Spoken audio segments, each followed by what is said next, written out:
Hello and welcome to ZVN News. By 2035, Canada will require all cars to be fully electric. The Environmental Minister, Stephen Guilbeault, is pushing all these large car brands to make cars in Canada, like Ford and Chevrolet, to produce more fully electric and plug-in hybrid vehicles.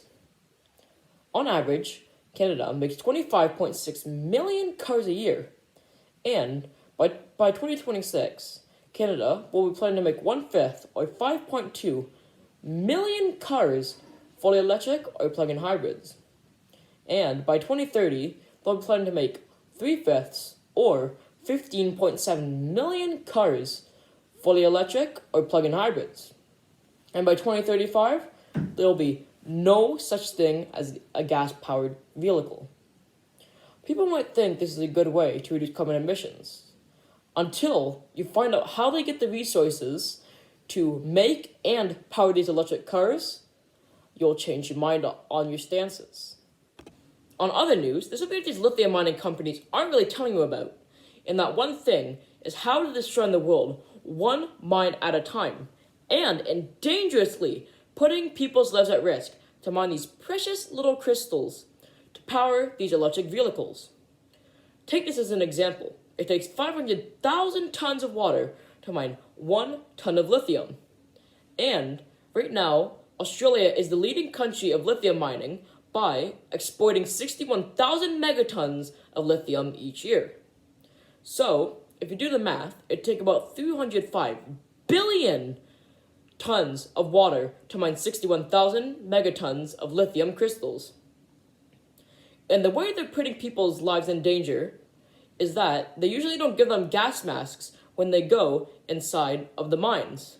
So, if they don't have any, they will inhale the toxic fumes and possibly get lung cancer or die. And the sad thing is that it's not only men working in the mines, there's also children too. Recently in Kenya, 63 people have been buried in a collapsed tunnel while mining lithium, and 14 of those were children. This just really proves how cruel the lithium mining business really is. On separate news, I'll be telling you how unsafe these electric cars can really be. On February 4th of this year, 4 new fully electric Ford Lightning pickup trucks caught on fire at a dealership parking lot in Dearborn, Michigan. Now, I'll proceed to show you what the fire looked like. Oops, sorry, wrong footage there. Now, I'll be showing you what the fire actually looked like. This incident made Ford recall all F-150 Lightning pickup trucks statewide. People think that the cause for this fire are the electric batteries in the cars, and they have a right to think so. Most companies, just like Ford, produce and design their parts in overseas countries because it's usually cheaper. And with cheaper stuff means bad quality. So if you put a bad quality product in a car that someone will drive almost every day, it can cause the incidents just like your car catching on fire. Just imagine this. You worked all your life for a new Lamborghini Aventador SVJ, and then you parked it right next to a Ford F-150 Lightning pickup truck. And then 4 hours, when you come back to your car, it's completely toasted because the Ford F-150 Lightning pickup truck caught on fire inside of a parking lot.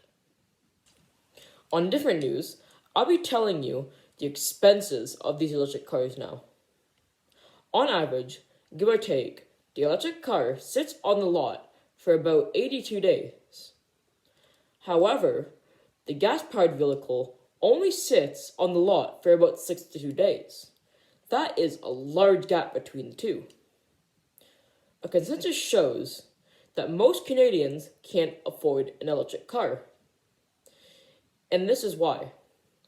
On December 14th of this year, electric car prices were up by 28% compared to gas-powered vehicles, which makes sense since EVs are in low demand right now.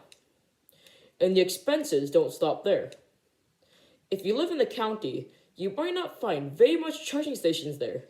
So, you might want to install a charging station at home. However, just the base price to install the charging station is about $2,000. And you use all the energy from your house to power this charger to charge your electric vehicle, which would be like an extra like $3,000 at least. So, on average, that'd be at least $5,000 a year just to charge your electric vehicle. On other news, car rental company Hertz orders 20,000 EVs just to sell them for gas-powered vehicles. The reason why is because electric vehicles are too expensive when it comes to repairing collisions and damage. Take this as an example. In a Tesla, it's $5,000 to replace a burnt-out headlight.